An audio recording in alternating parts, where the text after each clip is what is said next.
देखिए, सुशासन की राज में जिस तरीके से अपराधी बेखौफ घूम रहे हैं, तो वहीं बड़ा कांड हो गया है। बिहार के नवादा में कई झोपड़ियों को जो है दबंगों ने जला दिया है। अब जो है तमाम दलित के नेता जो हैं उस पर रोटियां सेक रहे हैं। इन तमाम मुद्दों पर चर्चा करने के लिए हमारे साथ पूर्व आईपीएस अधिकारी अमिताभ कुमार दास जी हैं। कैसे देखते हैं, नवादा में बड़ा कांड हुआ है, कई झोपड़ी पट्टी जो है वो जल गई है, लोग बेघर हो गए हैं। ये बिल्कुल सही कहा आपने। अभी 2 दिन पहले की बात है, जो नवादा जिला है बिहार का, वहाँ मुफस्सिल थाना क्षेत्र है और वहीं एक गांव में ये दलितों का टोला था। वहाँ मांझी लोग रहते थे, खास के कृष्णा नगर टोला कहते हैं।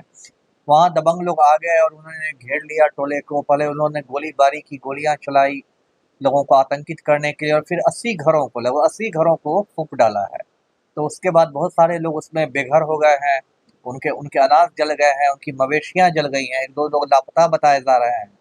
तो जो भी हुआ बहुत दुर्भाग्यपूर्ण है। पूरे देश में इसकी निंदा हो रही है। प्रियंका गांधी का बयान आया है, मल्लिकार्जुन खड़गे का बयान आया है, और इस पर लोग अपनी, जो होता है बिहार में, लोग राजनीतिक रोटी सेक रहे हैं, नेतागिरी चमका रहे हैं, गैर जिम्मेदाराना बयान दे रहे हैं। लेकिन जो कुछ हुआ है वो बहुत गलत हुआ है अभी जी। तक दलित के कोई नेता वहां पर नहीं पहुंचे हैं। लोग ट्वीट तो कर रहे हैं जरूर, लेकिन कोई वहां पर स्थान पर पहुंच कर जो है वो पीड़ितों से मिलने की कोशिश नहीं की। देखिए, इसकी एक वजह तो ये है कि ये दोनों पक्ष जो है वहाँ, वो दलितों का ही पक्ष है। इसमें कोई सवर्ण लोगों का उतना हाथ नहीं है। जैसे जो मुख्य अभियुक्त है नंदू पासवान, वो भी दलित समुदाय से ही आता है, और बाकी लोग मांझी लोग हैं। तो हो क्या गया है कि इसमें एक तरह से जो एनडीए के ही 2 मंत्री हैं, केंद्रीय मंत्री चिराग पासवान और जीतन राम मांझी, वो भी एक तरह से मतलब आमने सामने हो गए हैं। और जैसे चिराग पासवान नंदू पासवान को लगता है कुछ बचाना चाह रहे हैं, तो वो कह रहे हैं कि इस पूरे मामले की न्यायिक जांच हो। वो पुलिसिया जांच से संतुष्ट ही नहीं है। तो जीतन राम मांझी हैं, वो वो एक अलग राग अलाप रहे हैं। वो इसमें एकदम सीधे यादवों को घसीट रहे हैं और सीधे राजद पर निशाना साध रहे हैं। तो जो कुछ हो रहा है वो गलत है। इसमें राजनीति नहीं होनी चाहिए, इसमें मानवीय दृष्टि से होना चाहिए, क्योंकि गरीब लोगों का घर जला है, गरीब लोग बेघर हो गए हैं, उनका कैसे पुनर्वास हो, उस पर सबको मिलकर सोचना है। राजनीति के लिए तो बहुत वक्त है जी। कई लोग कह रहे हैं कि भूमि सर्वेक्षण को लेकर ये तमाम जो घटनाएं हैं वो हुई है। नहीं, वो बहुत बड़ी वजह है। मेरा खुद ये मानना है कि जो अभी 20 अगस्त से शुरू हुआ है भूमि सर्वेक्षण बिहार में, उसके बाद से पूरे बिहार में भू माफिया जो है वो सक्रिय हो गया है।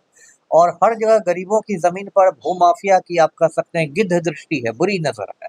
और भू माफिया को ऐसा लग रहा है कि गरीबों की जमीन हड़प लो, और फिर राजस्व विभाग में जो भ्रष्ट अधिकारी बैठे हैं, भ्रष्ट कर्मचारी बैठे हैं, उनसे मिली भगत करके उनकी जमीन अपने नाम करा लो, रसीद अपने नाम कटा लो। तो ये जो नवादा की घटना है, एक खतरे की घंटी है। अगर राज्य सरकार सही समय पर नहीं जगी तो इस तरह की और घटनाएं बिहार में तो हो भूमि सकती है। राजस्व सुधार विभाग के मंत्री दिलीप जायसवाल कहते हैं कि कोई भी भ्रष्टाचार होगा, कोई भी भू माफिया हमसे बचने वाला नहीं, हम छोड़ेंगे नहीं।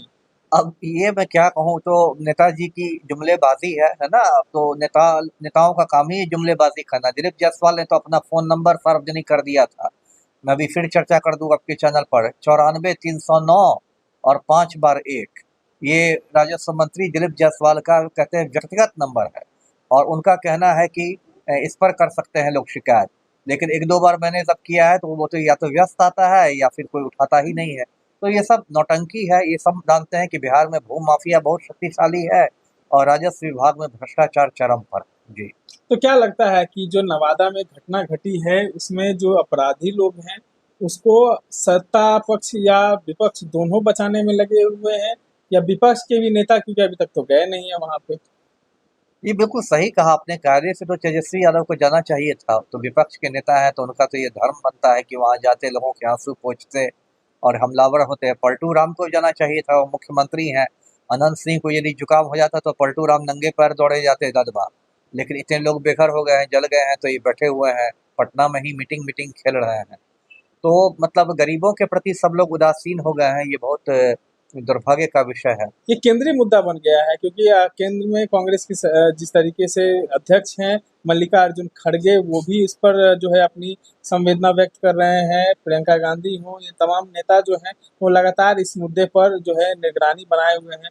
क्या लगता है कि इस मुद्दे को एक नया जो चुनावी रण है, मुद्दा जो है वो बनाया जाएगा?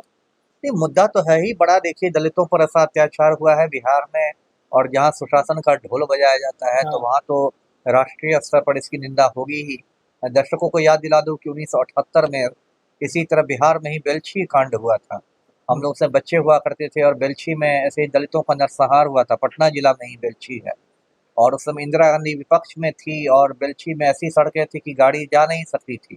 तो इंदिरा गांधी हाथी पर बैठ के आई थी बेलछी। हाथी पे? हाथी पर बैठ के आई थी। पूरा दलदली इलाका है और उसमें वो हाथी पर बैठ के आई थी और वहां आकर उन्होंने दलितों के आंसू पोंछे थे।